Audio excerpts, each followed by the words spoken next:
দেশের ৩ বিভাগে বজ্রবৃষ্টির পূর্বাভাস। রংপুর, ময়মনসিংহ ও সিলেট বিভাগের ২-১ জায়গায় অস্থায়ীভাবে দমকা হাওয়া সহ বজ্রসহ বৃষ্টি হতে পারে বলে জানিয়েছে আবহাওয়া অধিদপ্তর। সেই সঙ্গে বাড়তে পারে দিন ও রাতের তাপমাত্রা।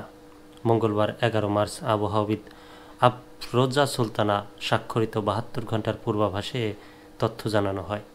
পূর্বাভাসে বলা হয়, মৌসুমের স্বাভাবিক লঘুচাপ দক্ষিণ বঙ্গোপসাগরে অবস্থান করছে। এ অবস্থায় মঙ্গলবার ১১ মার্চ অস্থায়ীভাবে আংশিক মেঘলা আকাশ সহ আবহাওয়া শুষ্ক থাকতে পারে।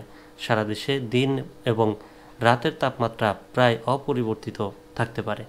বুধবার রংপুর, ময়মনসিংহ ও সিলেট বিভাগের ২-১ জায়গায় অস্থায়ীভাবে দমকা হাওয়া সহ বজ্রসহ বৃষ্টি হতে পারে।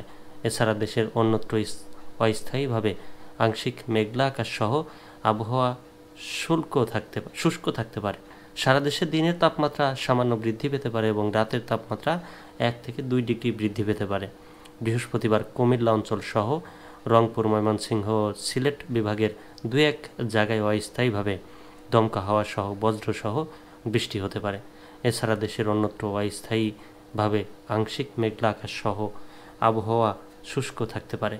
সারা দেশে দিন এবং রাতের তাপমাত্রা সামান্য বৃদ্ধি পেতে পারে। আবহাওয়া অধিদপ্তর আরও জানায়, আগামী ৫ দিনে তেমন কোনো উল্লেখযোগ্য পরিবর্তনের সম্ভাবনা নেই।